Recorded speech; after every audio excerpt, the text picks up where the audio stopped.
লাউ চিংড়ি দিয়ে যদি এরকম একটা রেসিপি করা যায় তাহলে কিন্তু দারুণ লাগে।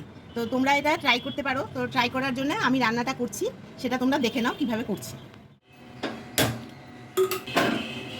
সরষের তেল দিচ্ছি, একটা তেজপাতা ফোড়নে দিচ্ছি সাদা জিরে, ডুমো ডুমো করে আলু কেটে রেখেছি সেটা অ্যাড করছি। আলুটাকে আমি কিছুক্ষণ ভেজে নেব। আলুটা মোটামুটি ভাজা হয়ে গেছে। এবার যে চিংড়ি মাছ রেখেছিলাম সেটা আমি এখানে অ্যাড করছি। চিংড়ি মাছ ভাজা হয়ে গেছে। চিংড়ি মাছ বেশি ভাজা চলবে না, তাহলে কিন্তু চিংড়ে হয়ে যাবে। এবার এতে অ্যাড করছি আমি মশলা, জিরে, ধনে, লঙ্কার গুঁড়ো আর হলুদের গুঁড়ো। এবার এতে সামান্য একটু জল দেবো। এখানে আমি লাউ একটু ভাপিয়ে রেখেছিলাম। যদি কচি লাউ হয় তাহলে ভাপানোর দরকার নেই। আমার লাউটা দুদিন বাড়িতে ছিল, সেই জন্য আমি একটু ভাপিয়ে নিলাম। কিন্তু ডুমো ডুমো করেই কাটা।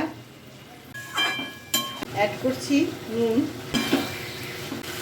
চিনি।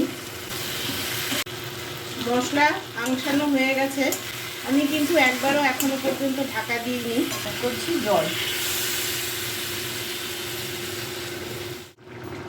এবার এতে দিয়ে দিচ্ছি 3টে কাঁচা লঙ্কা।